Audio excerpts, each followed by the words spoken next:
Donc la leçon d'aujourd'hui est une leçon très importante, surtout en expression écrite. On confond parfois le verbe conjugué et le verbe à l'infinitif, surtout en écrivant des phrases.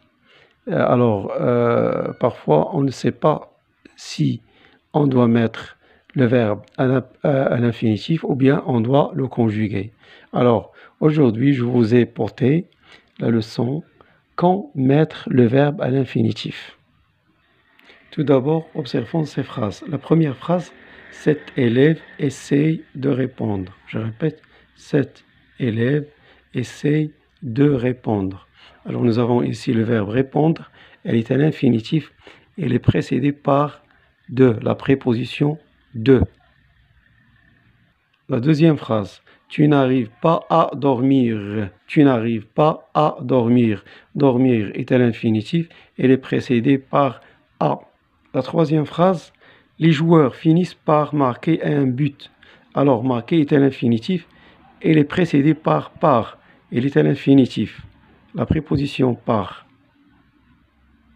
La quatrième phrase, ce garçon court sans faire attention.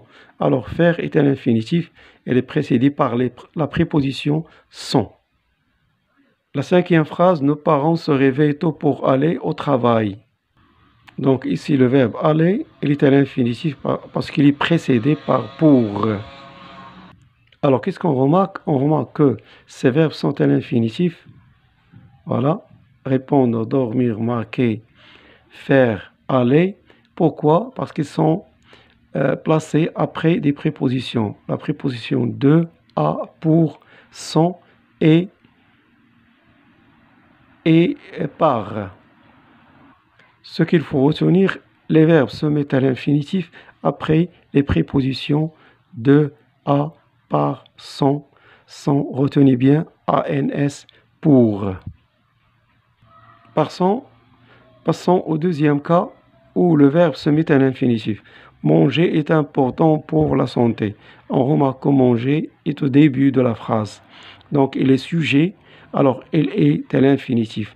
ER. Donc, quand le verbe est au début de la phrase et qu'il est sujet, il se met bien sûr à l'infinitif. Passons au troisième cas. Troisième cas, nos voisins vont partir en vacances. On voit qu'il y a deux verbes ici, un verbe conjugué et un verbe à l'infinitif. Le premier, c'est le verbe aller au présent de l'indicatif. Le deuxième, c'est le verbe partir, il est à l'infinitif.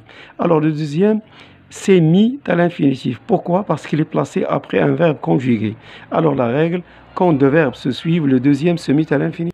Alors retenez bien, si deux verbes se suivent, le deuxième se met à l'infinitif. Voilà le deuxième se met à l'infinitif.